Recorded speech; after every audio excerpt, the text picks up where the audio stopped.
crafty welcome to all you show club members. This quick video is just for you.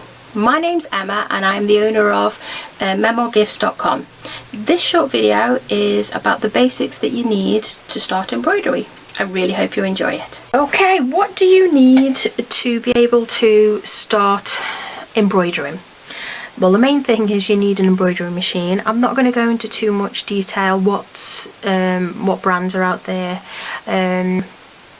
Take the example, my machine. So my machine is an Brother Innovis V3. So what do you need? The first thing that you need is your little bobbin thread. Okay, you can actually, little bobbin thread, yep. You can wind these yourself with your machine, so that's not a problem, but you can also buy these pre-wound, and they normally come in box. Different brands out there as well, I won't go into any detail.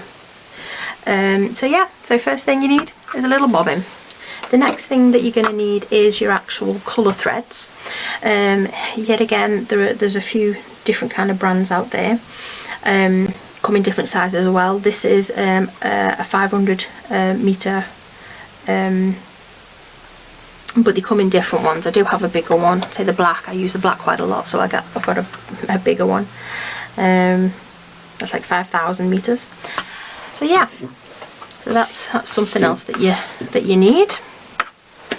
And then it comes to the thing that's really important is stabilizers. Now there are a few out there. You've got this is what they call the tear away one, so it's quite easy, you can tear it.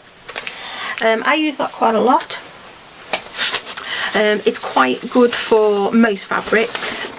When you get to the lighter, stretchier fabrics, I normally like to, if you are going to use a tear away, I like to double up. So do a double layer, because that just gives it a little bit more thickness and stops it from jumping. The other kind of stabilizer is what they call the the thick cutaway. Now this one, there's no way you're going to be able to tear that, so you have to cut it away, which is really good if you've got an embroidery design that's quite dense. You need a little bit more stability, and also if you're using quite thin, quite stretchy fabrics, a cutaway is quite good for that as well. Stops the puckering. But the only thing with this, if you have got say like a t-shirt for instance, that's quite stretchy, it's a knit fabric, which is brilliant to use the cutaway, but then when you cut it away, you've got to cut it very close to the design, otherwise you see it shows through. So the other option to this one is what they call the no-show mesh stabilizer. It's a cutaway one as well, so you can't tear it, you have to cut it away. But you can, I mean, you don't have to be as precise cutting around your design with this one, because you're not going to see it. So as you can see, it's very sturdy, but it's quite see-through as well, so that is a really good one. I use this a lot on t-shirts. T-shirts is really good for the no-show mesh one. And then the other kind of stabilizer is what they call, it's a water-soluble one. So it effectively, it looks a little bit like plastic bag.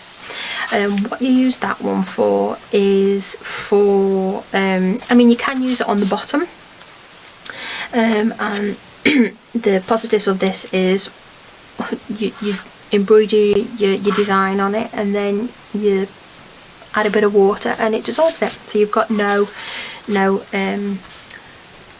stabilizing edges or anything like that, so that's quite good. But another reason this is quite important is when you're using like terry toweling or quite plush fabrics, because what can happen is sometimes the embroider stitching can actually sink into the fabrics because it's so plush.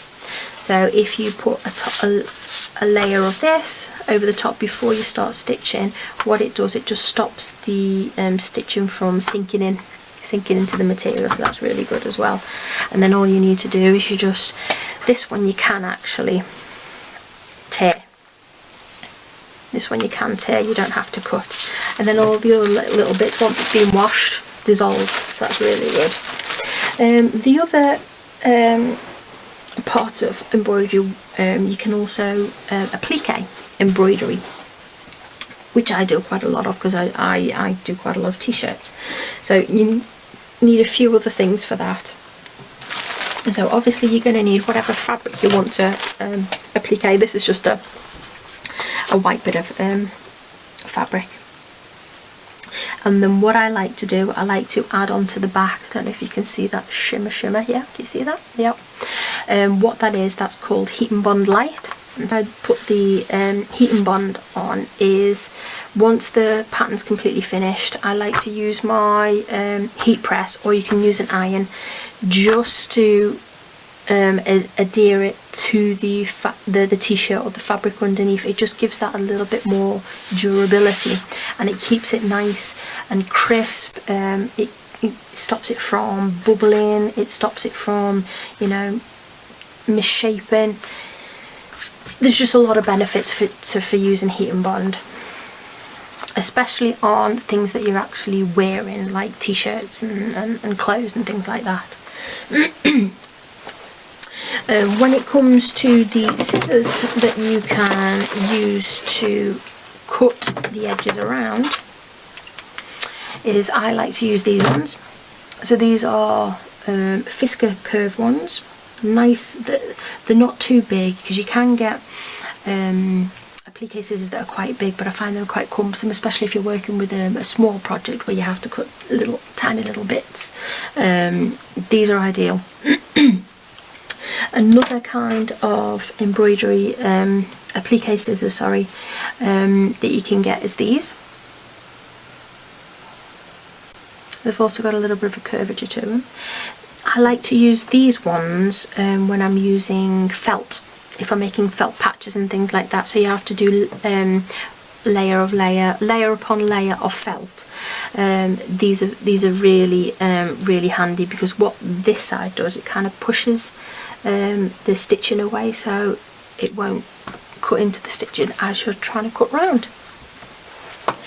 And then I don't know about you, but I have a specific fabric scissors for cutting fabric.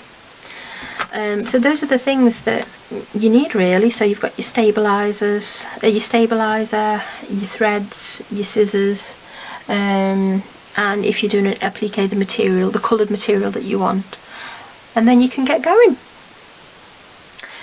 So yeah, if you have any questions, or you know, you want a little bit more information about anything, just, you know, please send me a little comment. Thank you for watching my video. I hope you enjoyed it. Please check out my website, memogifts.com, and remember, keep crafting. Bye.